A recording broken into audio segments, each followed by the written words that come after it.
Okay, we're live. Welcome to Switchcast. Always a fun adventure going live here. We appreciate all of you who are with us this evening. And we also appreciate you who will listen later. You get the maybe better version because you get the bumper music. Definitely the better version. My mother has been complaining that she doesn't get to listen to Emily and Ivory on the live stream. For the full effect, we need to play that live. And We by used we, to. I mean you guys. We used We to. used That's to. no. all I Ethan. mean instruments here. We got- Oh, mic'd because up. we're in the Oh. band, Well, right? Doug's Yeah. got his drums. Right.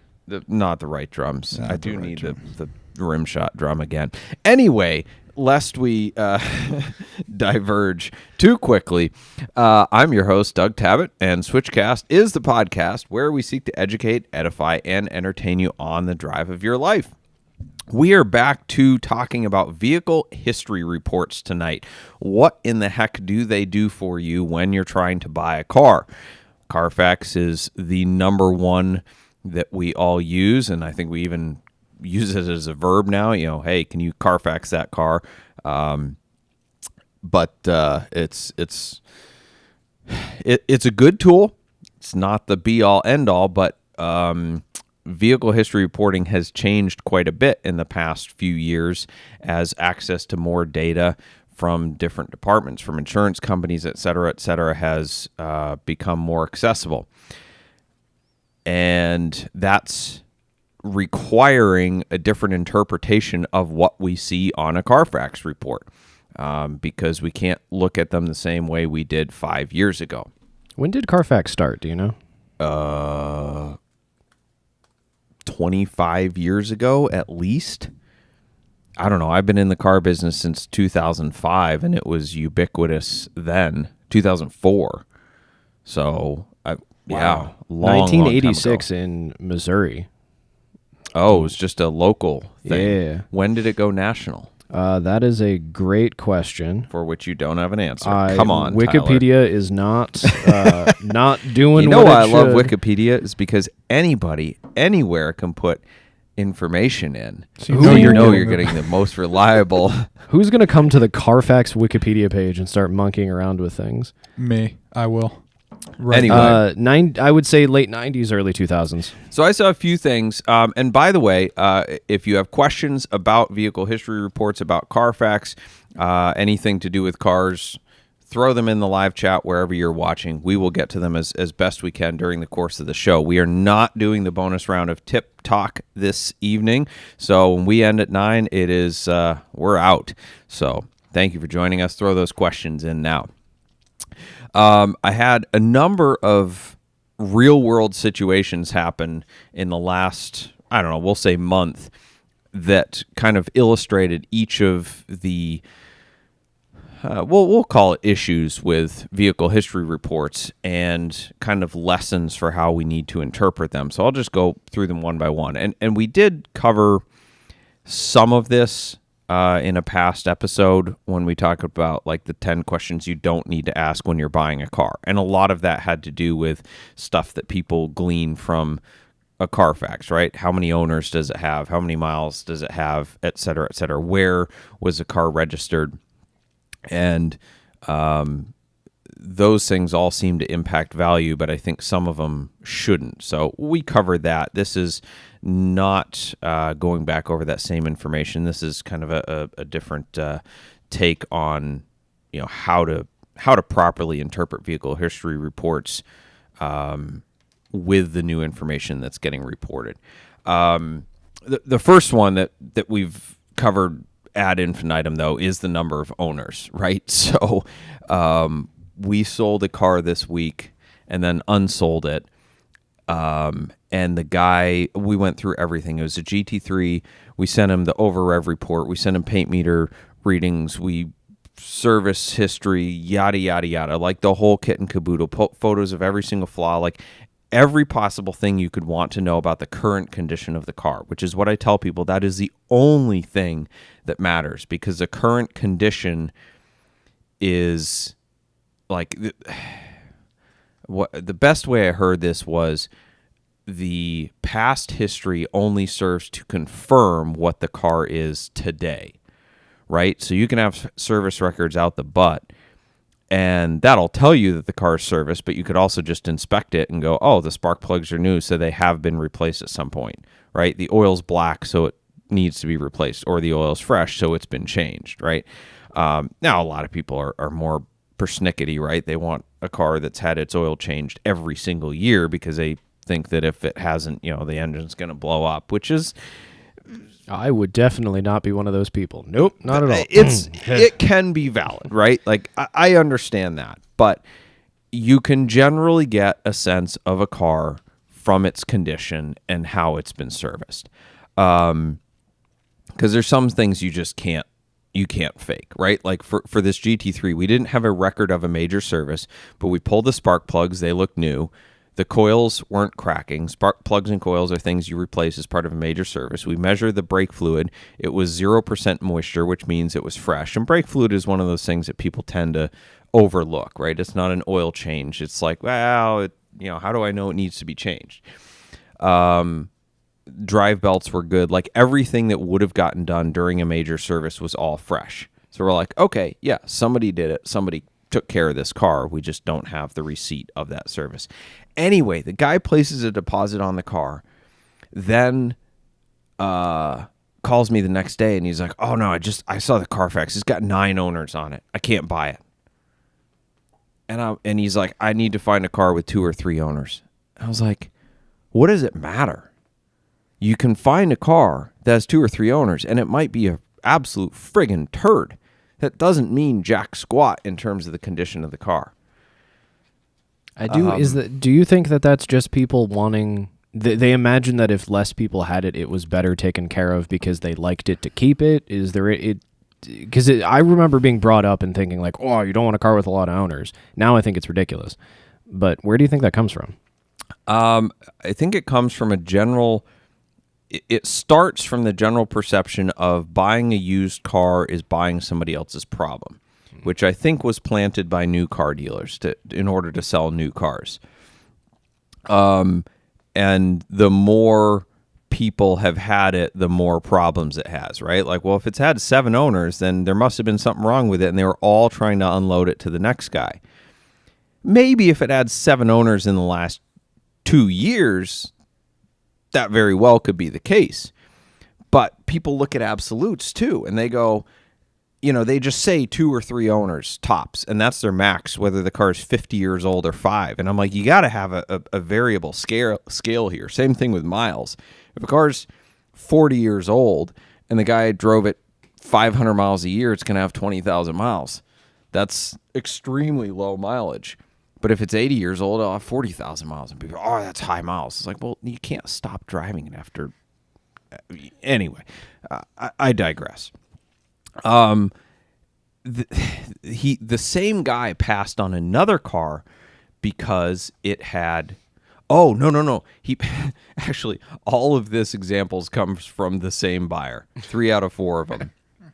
He also said, oh, the car has an auction. The car's been through an auction. Carfax shows that it was sold in an auction.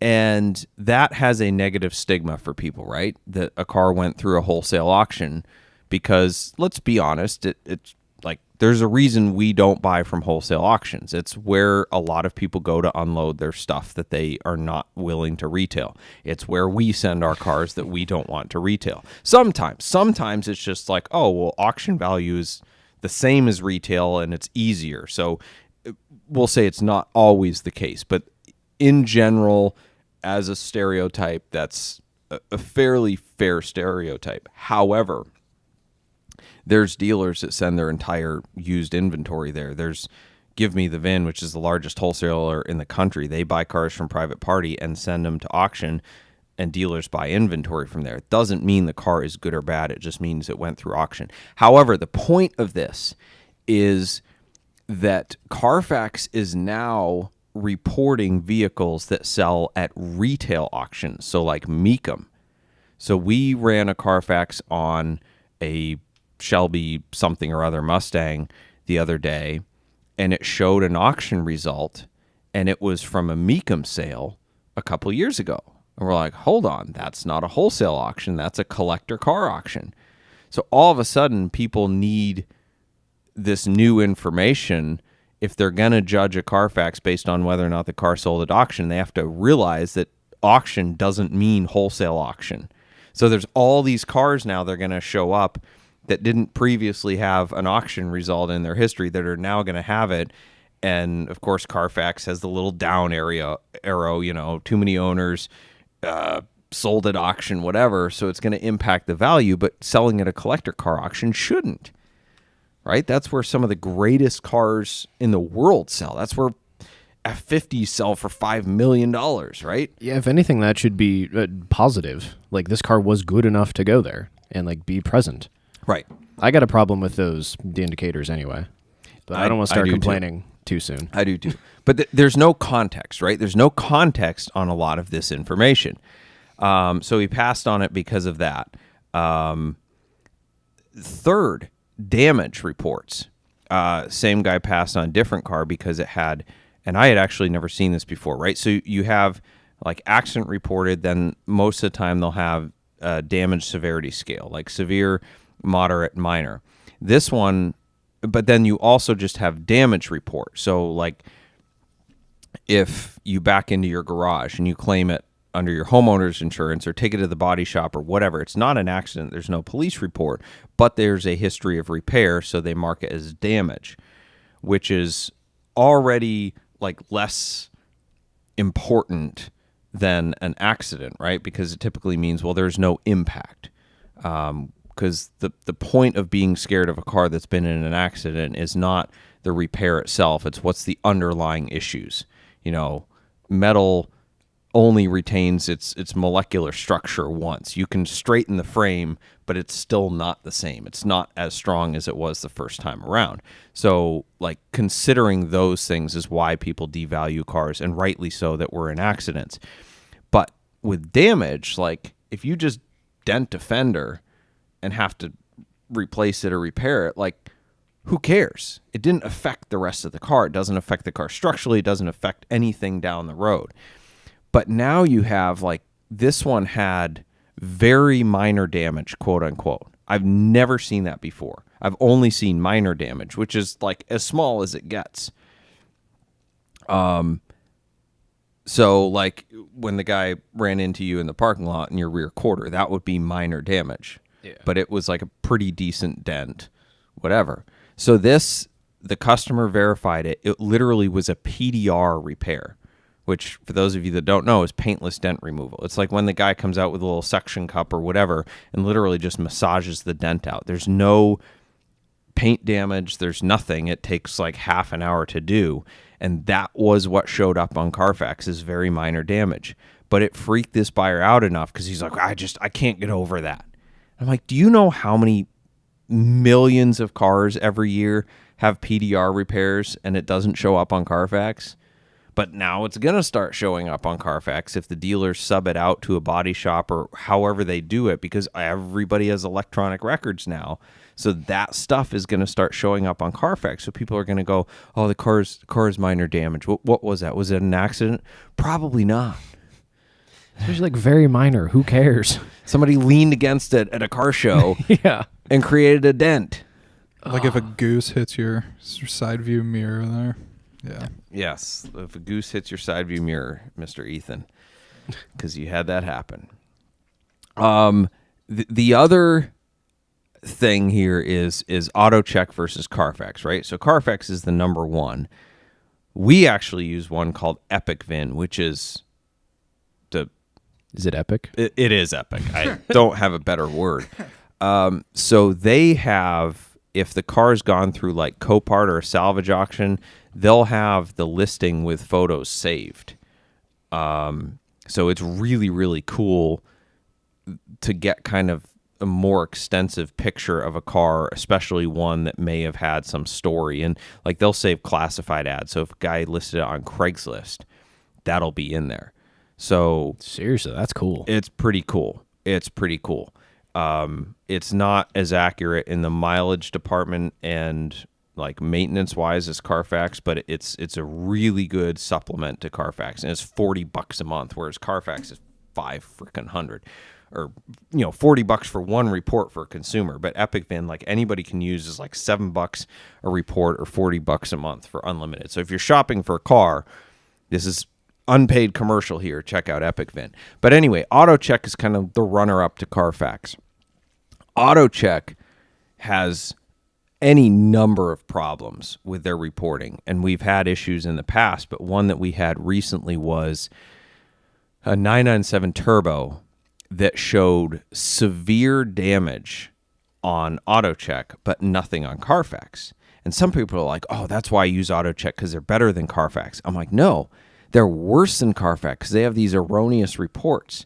So in this car's particular case, it had been registered in New Mexico for like, I don't know, 6 or 8 years. Serviced in New Mexico. No record of it in any other state other than New Mexico. And then it went to Colorado or whatever, and then it came to Ohio. But Autocheck had this random accident reported severe damage in Illinois while it was registered in New Mexico. There's no other record of it being in Illinois ever.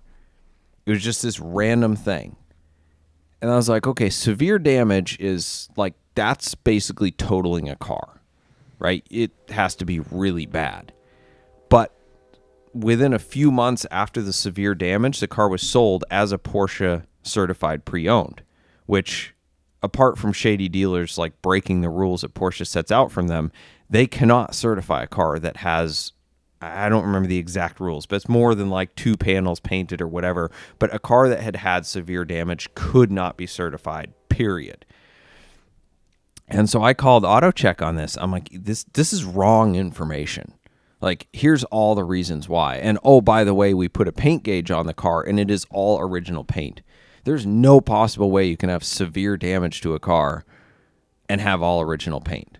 Other than the occasional, like, I ran over something in the road and it damaged the floorboard, so they total it out. But typically that's based on state law, whereas they count it as structural damage. So, for example, California, there is a Ferrari 360 Challenge Stradale that ran something over, and the car was totally fine other than it had a hole in the driver's floor pan, and because it was part of the structure, they had to total it out.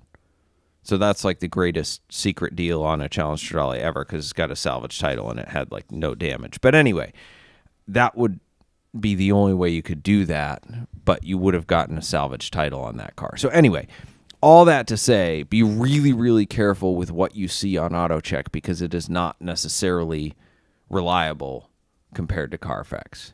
So all this stuff with a grain of salt. Yeah.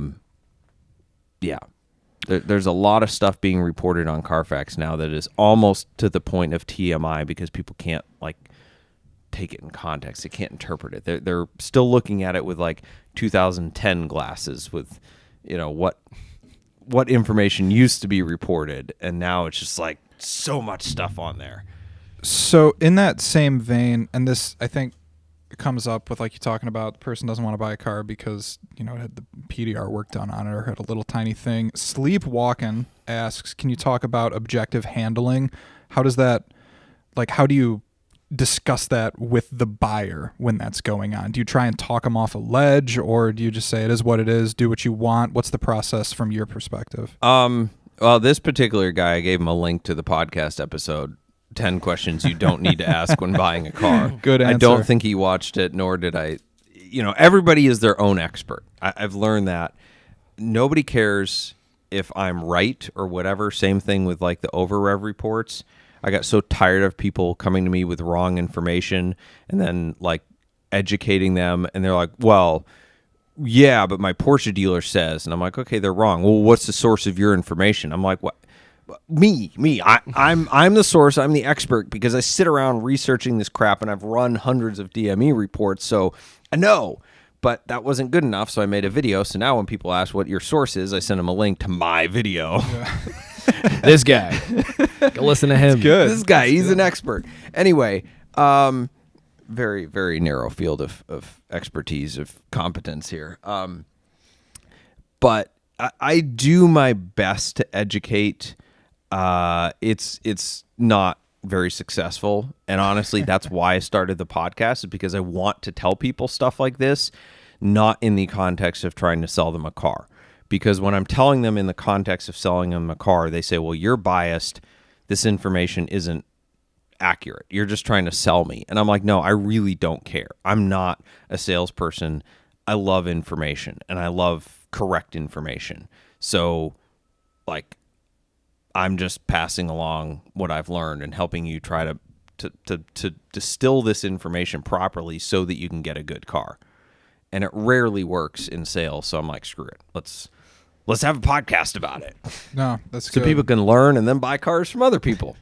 I think that's a good perspective on the whole information. On the whole objective handling thing. We're getting a lot of requests to kill that fly. Oh, yes.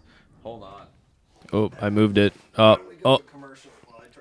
All right. While Doug is struggling, Switchcast is brought to you by Boxcast. Boxcast is a live streaming company based in Cleveland, Ohio, and they serve broadcasters and viewers around the world.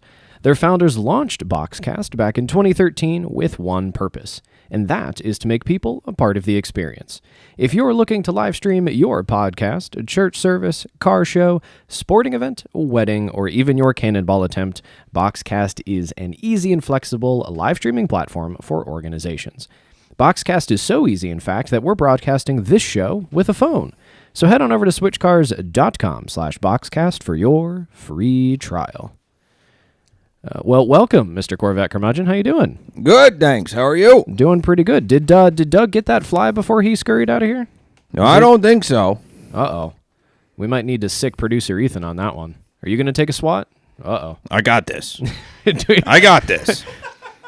I used to play racquetball back in my day. All right, this is just like really tiny racquetball. You'll be fine. Anyway, so while you're struggling with that, we're talking a lot. I don't know if you've listened on your way in, or if you do you ever listen to the podcast? No, well, you guys aren't on the radio. That it'd be pretty cool if we were actually. Yep. But no, I don't know how them podcast things work, but I got my FM radio and AM talk radio, so that's what I listen to. I don't know if we'll be on there, but we'll have to get producer Ethan to hook you up with a link to switchcast.live so you can listen in if you ever want to hear yourself. I like listening to my classic rock and my talk radio. Thank you. So tonight we're talking till that about dang Mustang Sally song comes on. Now I gotta switch the channel. Friggin' Fords. Do y'all? Alrighty. So tonight we're talking a lot about Carfax reports, Autocheck reports. Have you ever run one of those on a car? What is Carfax? So you can type the VIN of your car into this service, and it will generate a report and email it to you, or you can see it on your computer. Is it tell you like how rare your car is based on the options and stuff? No. So it tells you. Well, then why would I want to use it? Well, if you ever think a car you're looking for might have been in an accident or had some major damage. How would a new car have been in an accident? Oh, this is if you're buying a used car. Why would I buy a used car? I bought my Corvette brand new, went down, did museum delivery. Nobody else had touched it. I made them leave the plastic on it. So I was the first person to sit in the driver's seat. Have you been the only person to sit in the driver's seat? Yeah.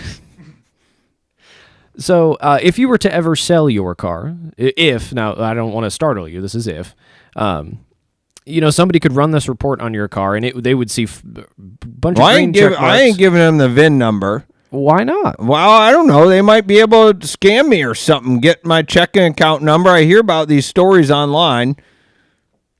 That you can't use a VIN to do that. It just tells you that said this is this car. I don't know about that. Well, my buddy Jack told me that you could have your identity stolen if put your license plate number and a photo online. We might need to talk with Jack. But either way, if somebody was to run this report on your car, if somehow you gave them the VIN, if you were feeling nice, they would see a bunch of green check marks flying out, like nothing crazy because it's never been in an accident. It's been registered every year. It's had its oil changed every 3 years or however long you do it. Every 10,000 miles. Gotcha. So how many miles are on your car? 6,000. Perfect. So no oil changes just yet. All right. But anyway, this leads me. So obviously, you've never been in an accident in your Corvette. Heck no. Have you been in an accident in another car? Well, no, I'm a good driver. Yeah, I not ain't a everybody woman. else is. I'm older than 25. But, not everybody else is a good driver, so somebody could have hit you at some point or nothing? Never? Nope. I've never been in an accident. Nope. My wife's gotten a couple fender benders in the grocery store parking lot, but... Huh. So how has she handled those situations? Well, she doesn't handle them. I take them to the body shop, because, them friggin' mechanics and stuff, they like to take advantage of women. They think they're friggin' stupid or something. And so I go in there and make sure they get it done right and make sure they're not ripping us off.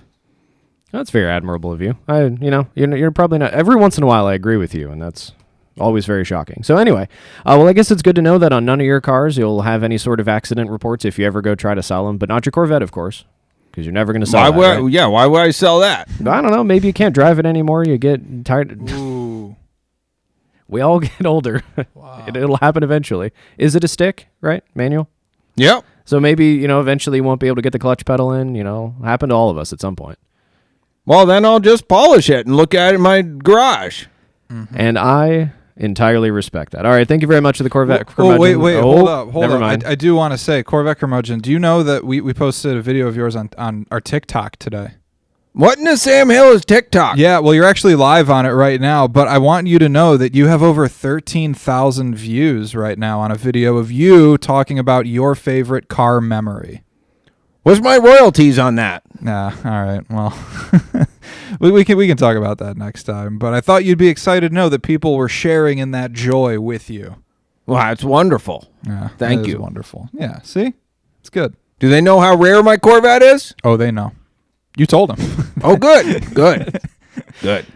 All right, thank you as always to the Corvette curmudgeon for joining us tonight, who he is brought to you unwittingly by the Corvette Buy-Sell Trade Group on Facebook. That is your source for cranky boomers, overpriced Corvettes, and reinforced stereotypes. Doug, did you get the fly? No. It has been... It's like that Breaking Bad episode. You remember the one with the fly and the This will be a very artsy podcast where the entire time is the three of us trying to kill this dang fly. Bottle episode. All right, so Before you continue, fire away. I've got a super chat in YouTube from Mo. Mo does not have any more information. The audio listeners have no idea what we're going through right now. They're going to hear the table rattle when I tried to slap it at that one point. They're going to be like, I got no idea. Is Mo the same Mo that's getting sued over the 996 that he sold that had emotional Yes. damage? Oh, This good. is not about that, though. Okay, we Doggone need it. more I information know. on that. Please, Mo, give us more. There's something missing in that story. Give us Mo. But so Mo suggested that we take a look, a super chat appraiser for that 1985 Mercedes-Benz 300 CD. Do you remember that? Oh, I do. Mo said that it would go over 25 grand last week. We guessed, I honestly kind of think I said like 17 or something like that. It sold Yes. for $28,000. Good job, Mo. You know That is more a ton about of money. Mercedes diesel coupes than we do. Goodness. And I'm not ashamed of my lack of knowledge of those. They're so slow. I had a non-turbo 300D that maybe it was a 240D. I don't know. They're all abysmally slow. But I would venture a guess that it was slower than a Hummer H1, like pre-diesel. It was so slow. It was so slow. I old think diesels. in a quarter a mile, like drag race, if there's a cop at the end of a quarter mile in a 35-mile-an-hour zone, I wouldn't get a ticket. 0 to 60 is maybe. Right? Right? Yeah, and people were making fun of that. I did a video on the 1917 Franklin that got like an alleged 40 miles a gallon. And people were like, yeah, my top speed is 35. And I'm like, Lost their minds on that video. yeah, well, okay, that's no different than a Mercedes 240D 50 years later. Isn't the 240D the Volvo? No, I think there's a Mercedes 240D. Oh, okay. This is just getting confused. But I don't there's care about also slow a diesels. 300D, but yeah. Yes, that's true. I don't care about slow diesels except my 7.3 Excursion. That's a wonderful slow diesel. Did you ever get any feedback on your The that was exhaust that bypass valve. 300 CD was Mo's listing. Oh, Nice. Well, congratulations, Mo. I'm glad that it's worth more than I thought. Yeah. Somebody out there loves those cars. I mean, honestly, that's true of the entire car market right now. Like, there's cars that are going for 20, 30, 40 grand that used to be worth nothing. And there's niche collectors, I guess, coming out of the woodworks, buying stuff up that I would look at and go, I don't know, that's a $10,000 car just because I don't know any better. And that's what I think it looks like. And they're going for 30 or 40. And I'm like, okay, well, that's cool. But there's an update on our kit car challenge. So people are sending us kit cars left and right. I think partly because of I kind of branded myself as a kit car curmudgeon, making fun of the guy with the fake Countach. A little bit. About a 50% approval rate on that joke. Some people said, just leave the guy alone. You're being a jerk to, let the guy have his thing. And I'm like, well, I can't not troll people who are lying about their car constantly to everybody. You're not letting him have his thing. Like, you're fine with kit cars. It's Yeah. the way that it's presented is Absolutely. what the umbrage is taken with. Yeah, he's the ego guy going around pontificating about his real Countach and using that to pick up girls and impress people and all this stuff. And it's just like, just say it's a kit car. And I would shake your hand and go, that's the worst kit car I've seen in a long time, but cool. You enjoy it. You like it. Awesome. Yeah. But because you are correcting everybody about how it's a real Lamborghini and trying to fight people about it, like, okay, well, now it's on. But anyway, I said that there's very few kit cars, practically no kit cars that are ever for sale that need nothing. And sure enough, there was another one submitted to us this week. Thanks to Tasso Moros for this submission. It is a Testarossa body kit on a Corvette C4, which is not the worst kit car idea of all of them. That's one I would potentially, for the right price, rock, take to Radwood or something like that. In the description, they said it cost 70 grand new. Excuse me? Right. The body kit did, which in 1985, you could buy, let's see, a real Testarossa sticker price was 90 grand. So you could have a $70,000 fake Testarossa or $90,000 real one. There's no way that was a kit from when it was. That is insane. Yup. And spending $70,000 on a fake Ferrari body on a Corvette is also kind of Yes. In 1985. So description, runs and drives great, has been sitting for some time. Which those two statements sound mutually exclusive to me. Paint looks good, but has blemishes and imperfections. Contradiction number 2. AC is cold. 4 brand new tires, which I call BS because no Corvette C4 has ever had tires newer than 10 years old since the car was more than 10 years old. Although they are Falcon ZX tires, which are like $90 all seasons. Oh, yeah. Walmart special. Yes. So they might be new, but they got them at Walmart. The guy says, I'm a collector of Corvettes, especially the unique and bizarre. Not perfect, great project for the enthusiast. Boy, is that sentence telling.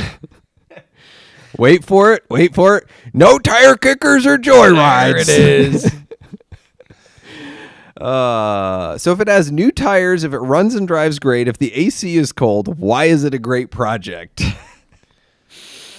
God. Eek. I swear every listing has some combination of drives great, just needs a fuel pump. How do you know? If it really needs a fuel pump, it's probably not going anywhere. If it really needed a fuel pump, you would have done it. And did you get him? No, so close. I almost knocked over my whiskey in the process. So back to Carfax stuff, right? So it seems like there's way too much information, but it's information that doesn't necessarily help. Like, where did the car live? Where was it registered? Was it serviced at a dealer? Does it, how many owners does it have, et cetera, et cetera. But there's a lot of information that I want to know that's more telling about the condition of the car that you'll never see on Carfax. Oh, yeah? Yes. What do you got? Well, I've got a list. Oh, boy. Doug's got a list. 1, was it garage kept? I think that's a really important one because the elements are so bad for a vehicle. And some people get those outdoor covers. Like there's a Corvette C5 that I drive by that's near us. It has an outdoor cover. But you can see like the mildew like running down the cover. And I'm just like, you're trapping that in to the car. And every time like the wind blows, the cover's moving, it's scratching the crap out of the car. I'm just like, I don't want a car that somebody stored outside under a cover. Oh. When you first said that, I thought the Corvette curmudgeon had come back in here for a second and started giving his opinion. But that does make sense. I've noticed that my cars sitting in a garage have fared so much better, even though, like, my wagon especially, that gets driven in all the garbage up here in the wintertime. It's in pretty good shape still. Yep. But there's a lot of stuff that's a lot newer and supposedly better made that does not look. Ugh. Here's one. Did it go through an automatic car wash? Ooh. Because you get your car on the tracks and it scratches the crap out of your rims, but then the brushes scratch the crap out of your car too. I was actually thinking about this. I was like, can you imagine if you had GPS based vehicle history reports? Because I'm like, well, they could tell if it went to that car wash, right? So, like, if you could have a GPS-based vehicle history report, imagine the stuff that you is could get from it. Big Brother type stuff, right? Well, I there. know, That's but if very you like Orwellian. voluntarily shared it, or only when you sold it, or whatever, but you could know if it went through an automatic car wash. Ugh. They could know like how long you were at the racetrack, right? Because everybody's like, well, how many track days do you have? You could know whether or not you parked at the beach. That's another one that I can't stand. I've bought some cars like, oh yeah, it's garage kept, but I went to the beach with my dog every day, so it's like covered in sand and sunscreen. Did you park at Walmart? Okay. Think about it for a minute. Do you want to take your nice car to Walmart parking lot? I have parked my cars at Walmart very far away. I mean, I don't trust any of it. Isn't that just like every parking lot though? Just park far away. No, Target's better. There's a people of Walmart page making All fun right, of the that's people. fair. They have That's cars, fair, yeah. and they also exist in the parking Yeah, lot. that's right. And they That's do right. things. And they do things. Their shenaniganries do not stop inside the store. Shenaniganeries. I mean, heck, it could tell you if you went to the strip club, which that's relevant because I mean, Ever glitter tried to is get so glitter? hard to like get out. You're gonna know anyway. Exactly. That doesn't need to be on a Carfax. You just poke your head inside, and does it smell and look like glitter? Ugh, okay. It's like that transport driver that ended up taking the car to the strip club before he like drove it to Yeah. whoever it was. I wonder if, was the smell there? Was the glitter there? We don't know. We should start putting GPS tracking devices in cars that go on transporters, trucks. And they're like, I didn't drive it at all. Yeah, you See? did. Yep, I like that. I don't think your truck and trailer was going 110 miles an hour. Need to get there fast. The original Lugnuts on YouTube asks, what about using a car cover for a car stored indoors to keep the dust off? Any recommendations? One, your car has to be clean before you put it on. Two, your cover has to be clean. Otherwise, you're doing more damage than good. Some storage places are like, if you have good air conditioning and good filtration, there's some places that are pretty much dust free, and the little bit of dust you get on, like, you just friggin' wipe it off. Get your California car duster out. So I do like covers. I cover my cars. I like the silky, soft fitted covers. They're not real abrasive, and they don't let air, travel underneath. But like, we have a bunch of people in storage that drop their cars off and the covers are filthy. And I call them. I'm like, I can't put this on your car. Like, your car is clean. My warehouse is clean. You're going to have like 1 micron of dust on your car by not covering it, or you're going to just make your car filthy by putting this awful cover on. So yeah, I'm fine with it. I don't have a strong opinion one way or another. I think it's important if you're in a dirty environment, but in a clean storage area, who cares? What are some other things we would want to see on a Carfax vehicle history report that we don't? So you went just serious, but I think I maybe went a little more detail heavy. So I agree that there is too much detail on Carfax reports, but it's all useless. Like, all that's on there is useless stuff. What I want is, I want photos or some sort of write-up on any sort of accident, because I've seen cars with, incident reports. Sure. Like, one of mine has something on its Carfax because the previous owner used an aftermarket insurance policy to do maintenance work. So it shows up on my Carfax as all over body damage, even though I have the receipts that line up time frame wise to show that it was just this insurance claim. Side note, another free commercial. This is why VinWiki was invented, is so that you can document this stuff. Because that's what matters. Okay, it was in an accident, but damn it, what was it? Right. That's all that matters. Yes. And that's actually the question we get asked all the time about paintwork is people don't care about paintwork fundamentally. They care about why the paintwork was done. Yeah. And what was done. Was it painted because somebody scratched the car in the garage, like their son's bike scratched it? Or was it painted because a semi-truck drove over it? Right? Again, it's going to this, will I have issues down the road? Am I buying a car that has hidden damage, or is it literally just there were some rock chips on the front and they wanted to touch them up? And so it's not about what, it's about the why. Exactly. And Carfax misses that entirely. It tries to give you this information in a very binary format of this happened or it didn't happen. So you lose all context, you lose all the important stuff, and then you get somebody terrified of some very minor damage that was probably a suction cup PDR thing like you talked about earlier. It's all you information overload with fluff and garbage. So the tiniest thing seems like a huge deal. Right. What detail I would like to see, though, is I would love it if shops could upload a sanitized version of the invoice. So get names and addresses and stuff out of there. Sure. But here's what was done. Here's the notes from the mechanic.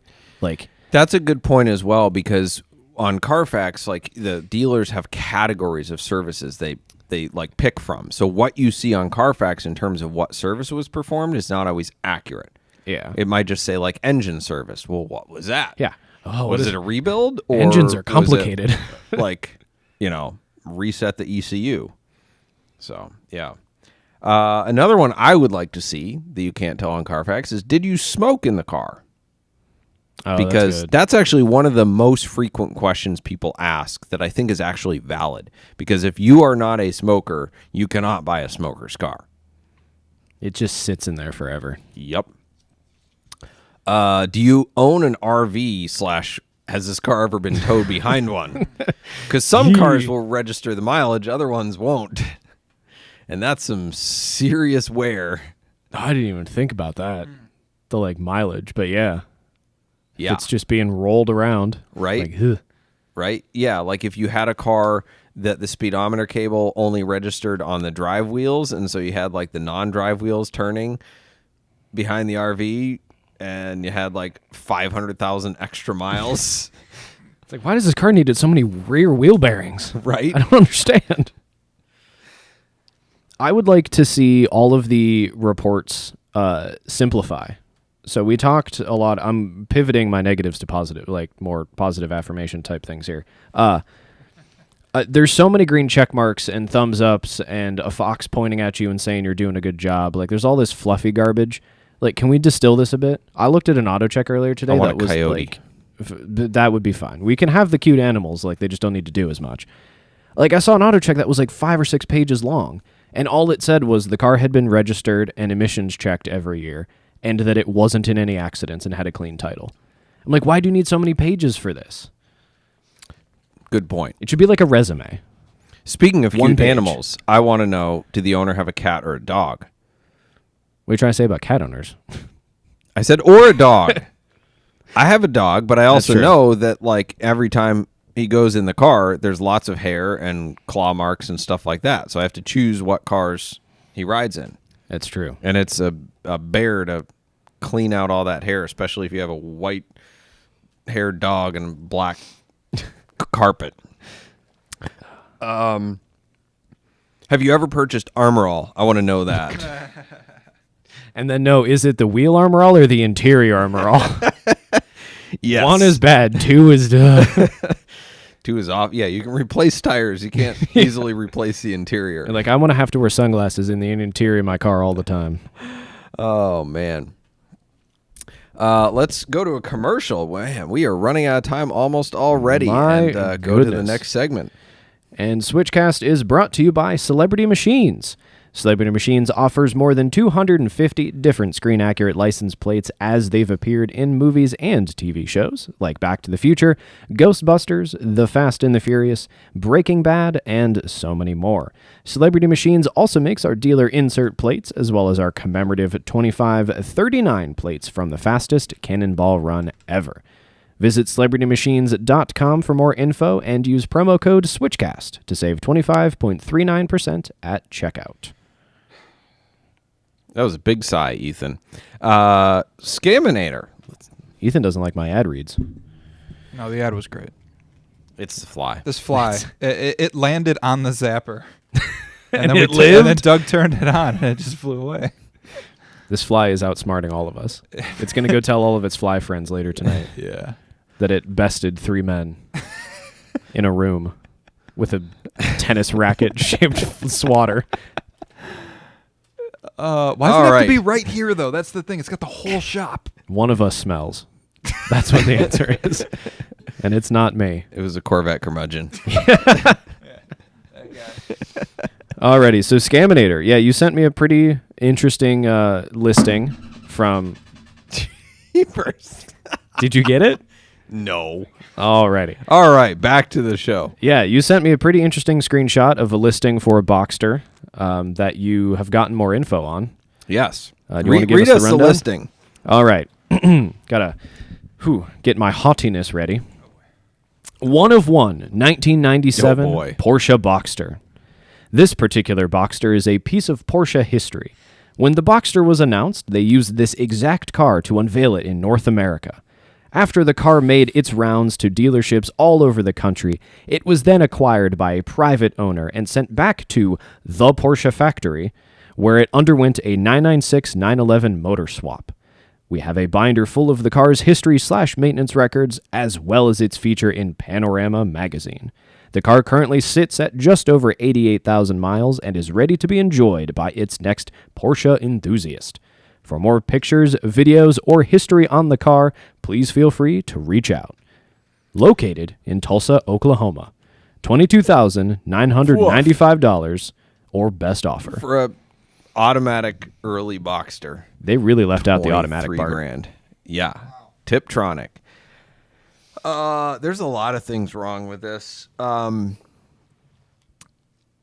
One, I did look up. So pastel yellow was a common color selected by Porsche for early Boxster and 996 press cars. So it's very possible that, yes, it was a press car, but it wasn't like the car. Like that was actually the color they used because it photographed so well under most light conditions.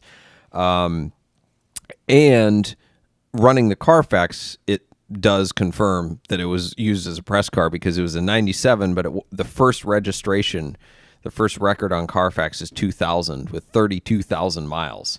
Something. So, yeah. And that brings us to the point of a press car is not necessarily a good selling point because if it's going around to dealers and, well, the automotive motoring press, they all drive the snot out of press cars. So, yeah, not a great idea.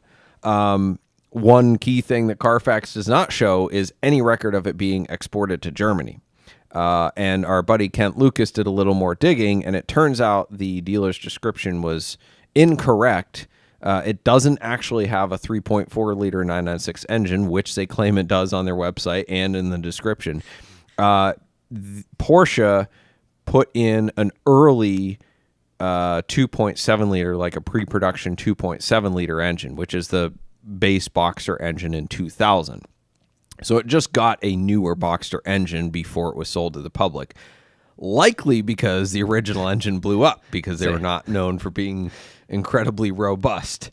Smell an IMS bearing. Right. So all those journalists and dealers beating on it, and then it gets a new engine. I don't think that qualifies as a piece of Porsche history, right? Like, it was a press beater. It got a new engine. Whoop-de-doo. It's not a 996 engine. Porsche would have never done that. That also probably means it wasn't done at the factory. It was probably just a dealer that did it. It's possible. Yeah. It's possible. There's no record of any of it, so good luck on that. But yeah, definitely not a $22,000 car. I think that's like a $12,000 car. That if is I had to an guess. Astronomical asking price. It's a high mileage Tiptronic that was beat on for the first 30,000 miles. Yeesh. Yeah.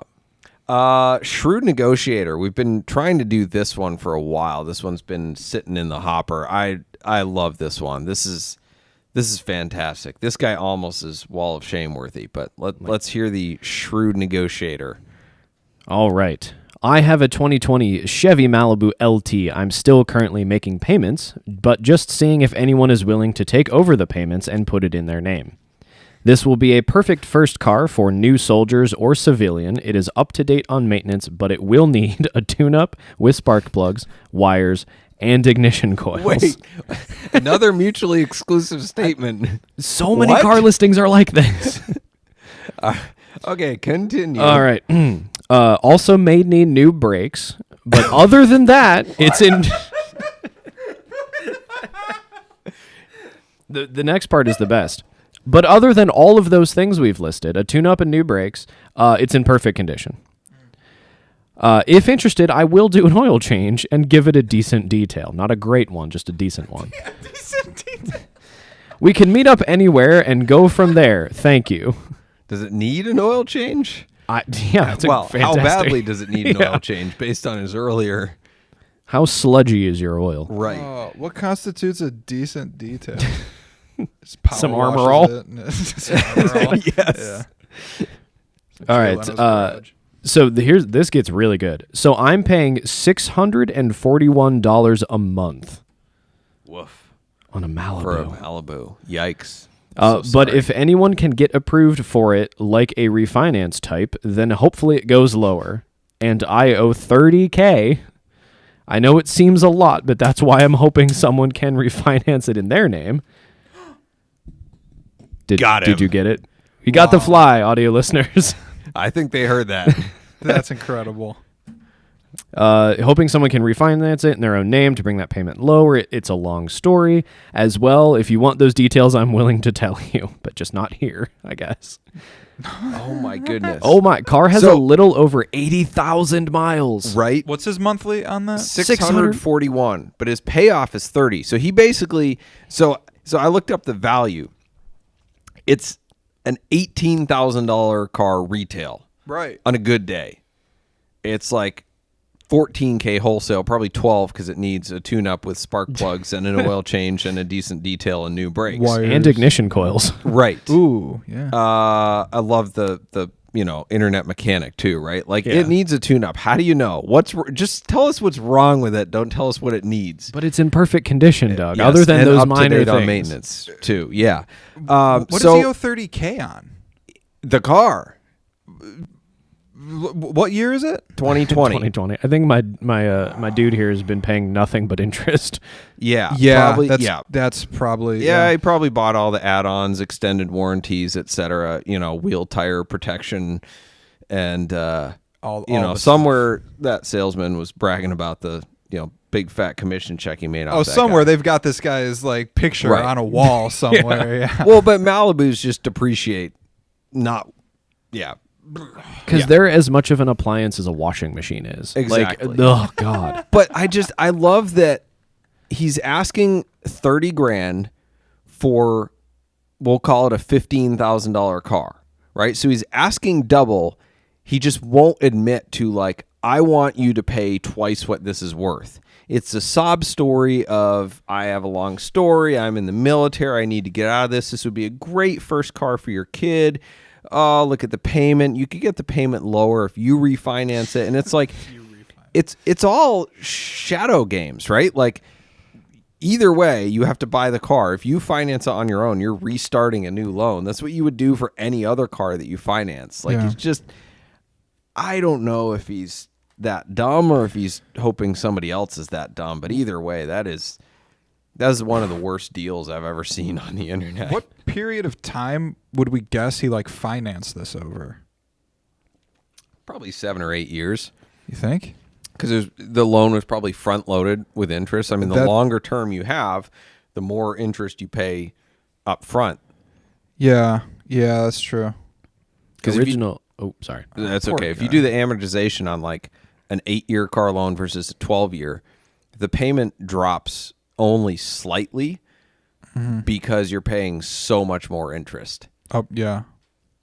Yeah. Oh, poor guy. Original Lugnuts has a good point on YouTube. Sounds like someone rolled negative equity into it when he bought it. Very possible.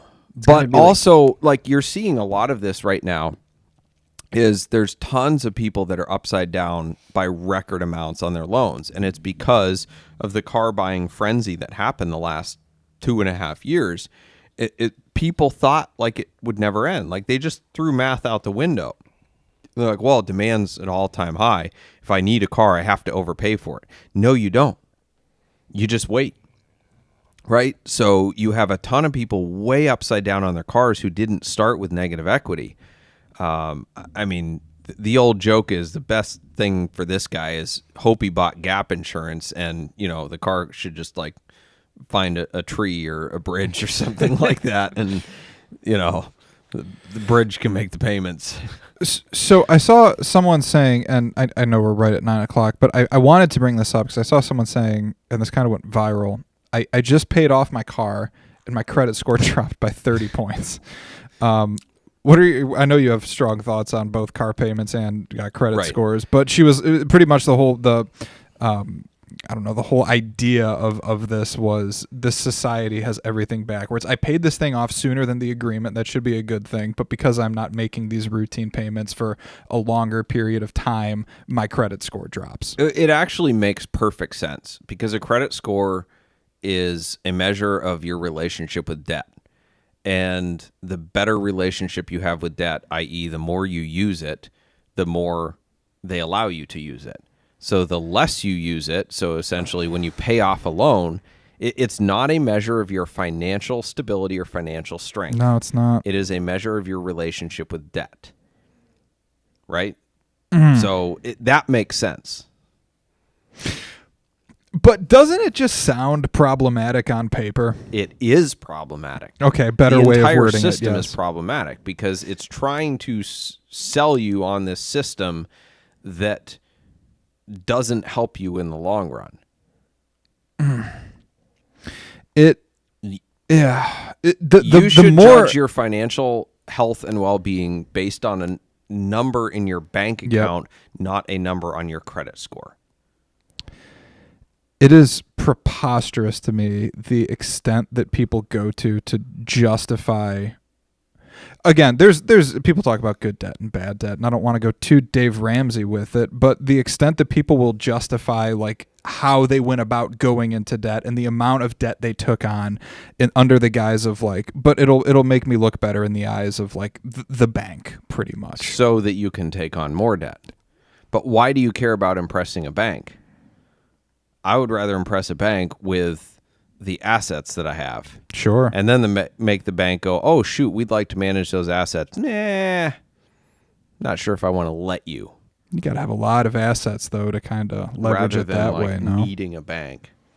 Anyway. This is not financial advice. Sorry. Yeah, no, it's sure not. It is.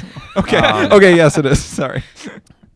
Yeah, we could have a whole podcast episode on that, but we do need to get to the appraiser because we got to follow up on last week. So last week I picked a 1974 Porsche 2.7 MFI Carrera for Tyler. He guessed $132,000. I was so confident that he was low that I bid $132 on the spot, and needless to say, I got outbid. It sold for exactly $100,000 more. I was just one guessed. digit off. Yeah, That's got to be it worth sold something. for $232. Side note, I guess $220.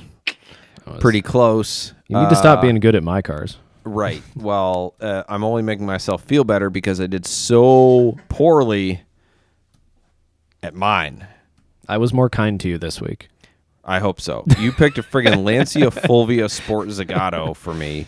I guess 36 grand, and I even cheated a little bit. I looked up the Haggerty values while you were reading it off to me. I figured there was some shady business It going bid on. to 21 and a quarter.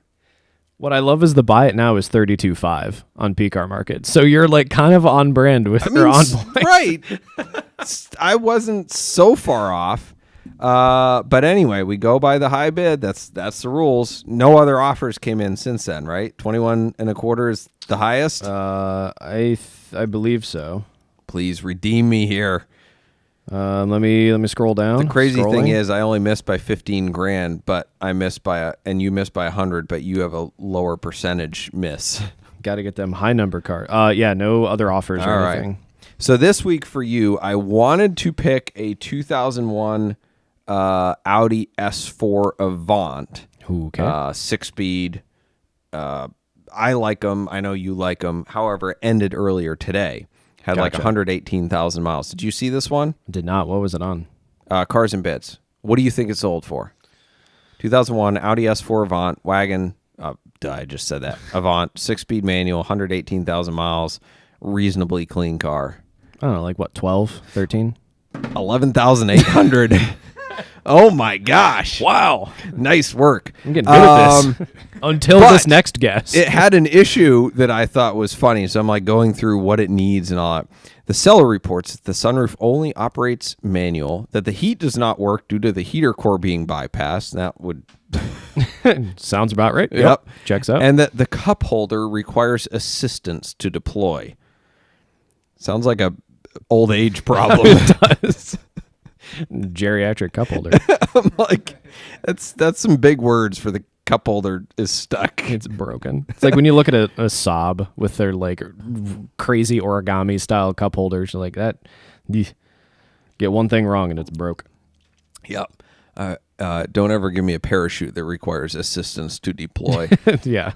I picked, just because it's awesome, a 2022 Jeep Gladiator Apocalypse Hellfire 6x6. Oh, that thing. Yes. $244,000 build, turbo diesel V6.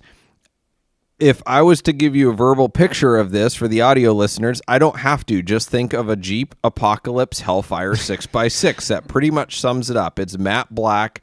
It has 3 axles, and the interior looks like a sour apple Jolly Rancher exploded. Oh, does it really? It is very lime green. What's that on? Is it? Cars and Bids. I feel like I saw that. Yep. 10,000 miles, $250,000 bill. That's about all you need to know. It's a Cars and Coffee queen. I doubt anyone ever took this thing off road. Oh my God, that interior. Yep. All right. What's your number? Oh. Or do you want to give me mine first? It's got angry eyes, which I think is really important for a Jeep to have. No, I'll... This is really hard because this is ridiculous I know. and cost an astronomical amount of money, but there is such a small niche market for this of jacked dudes with tribal tattoos that actually want to be seen in this.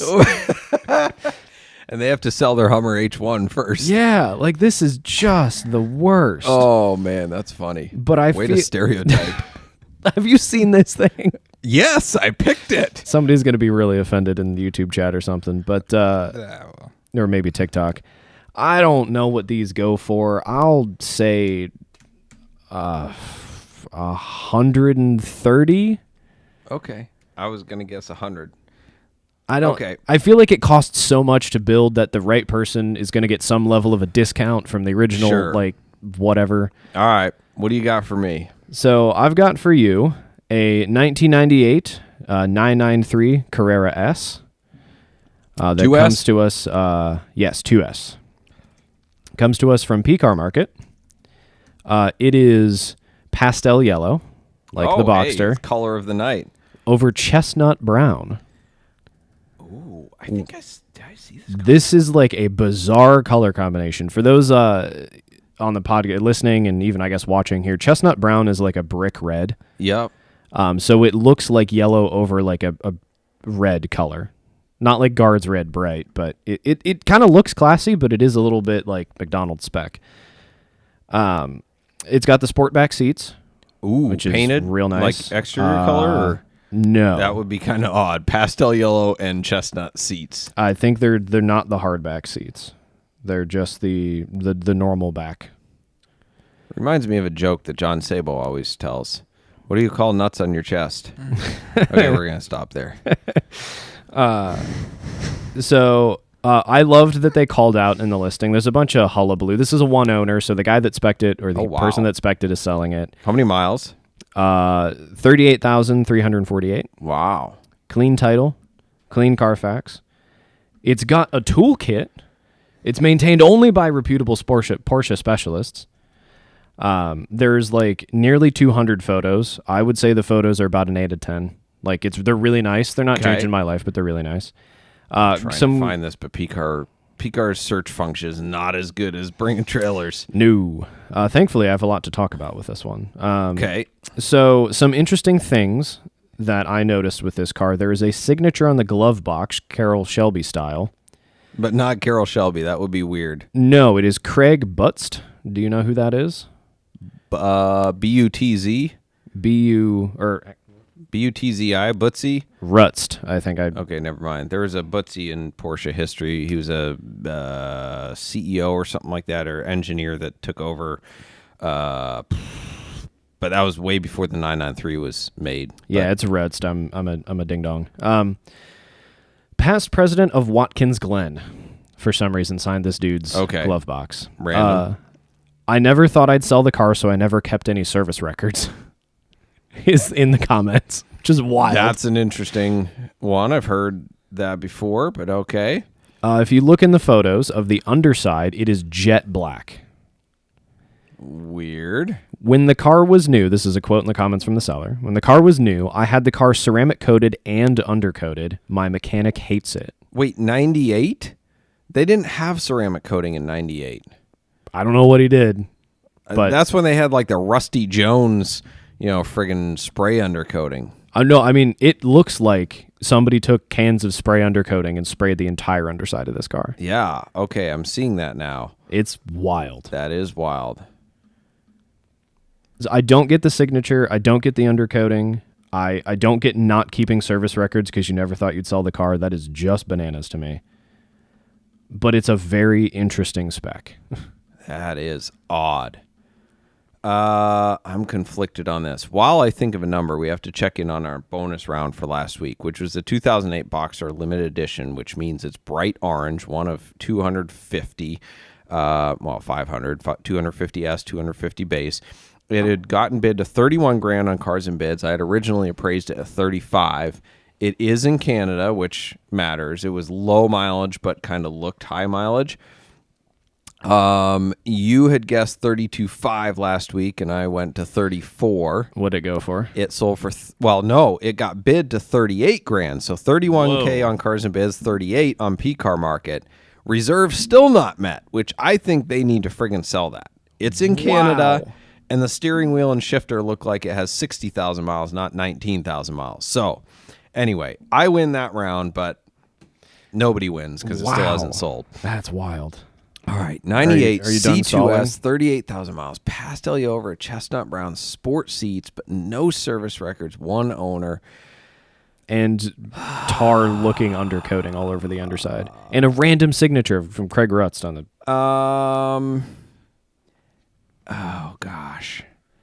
This is so tough because it's got some anomalies here. I think that does... 178,000. That is one spicy meatball. I mean, C2S is, I think, the best 993.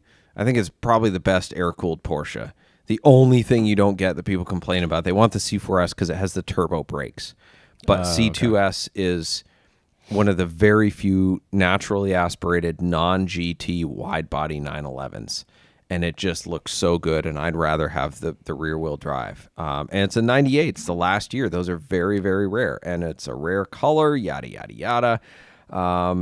It might go for more. I might be low there, but whatever. We'll see. Cool color, but I think some people will be turned off by the weird little anomalies. Like that undercoating is funky. And like you can't really get that off. That's just there forever now, right? Yeah. Let's say 180. Round number. All right, 180. 180. Final bid. Final answer. All right, it is time for the props and flops. Brought to you by Switch Cars. Switch Cars is the enthusiast dealership where we buy, sell, consign, service, and store only cars that we like ourselves. Check out our handpicked inventory at switchcars.com, and our pick of the week from Switch Cars inventory is 2005 Porsche Boxster S in dark olive metallic with palm green interior. Yes, I tried selling it to someone that said they were looking for a Boxster, and I told them it was green. They said, nope, I don't like green. I want a black car. I said, that's okay. It looks black most of the time. It's close enough. So dark.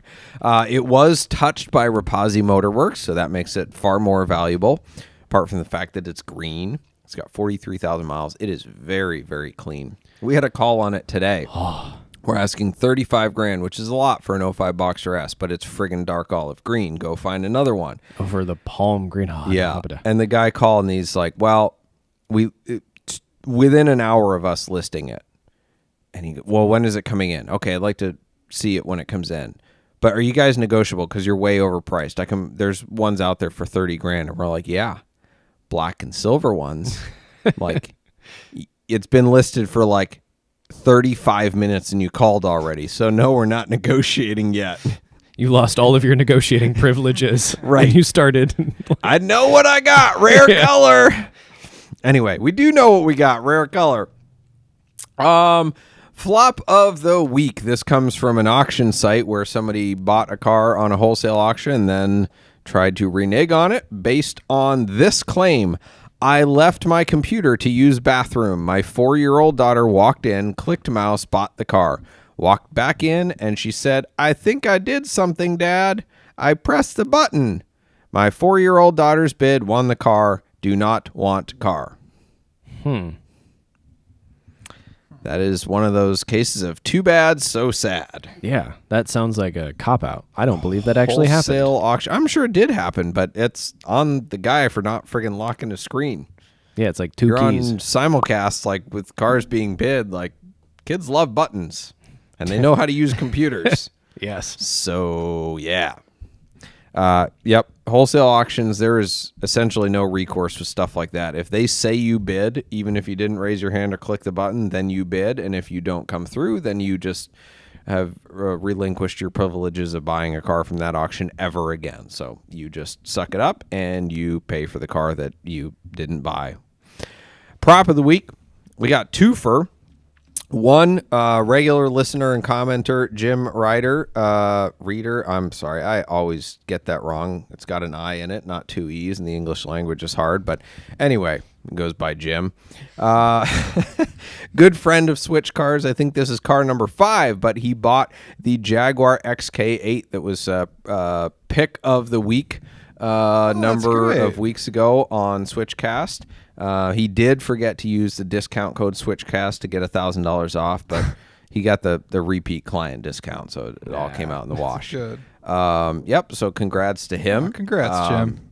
And I would be remiss if I didn't also mention that one of our loyal listeners and one of the first guys that kind of randomly showed up to a live show, Chris. He bought a 997.2 C4S from us this week before it even hit. Never even got listed. He showed up to look at a different car, and I said, "Hey, the 997.2 is the one you want." And yeah, so it was a retirement present. So couple of loyal Switchcast listeners now in new cars. So congrats all, awesome. and that's impetus for the rest of you guys to pony up and buy a car, right? Discount code Switchcast. Discount code Switchcast. Still there. That's right. Well, thank you all for joining us tonight. Thank you to Ethan and Tyler for making this show happen. Thank you to our sponsors, Boxcast, Nuts for Sticks, Switch Cars, Celebrity Machines, Parallel Printworks, and Stephen Home Woodworking. Our bumper music is provided by Emily and Ivory. You can stream their full album on Spotify or SoundCloud. This episode will be available next Monday in audio format wherever you listen to podcasts. Check out switchcast.live to catch up on old episodes as well as to submit questions to us for future episodes. Thank you for listening, and we'll see you next Wednesday, 8 p.m. as we look forward to edifying, educating, and entertaining you on the drive of your life.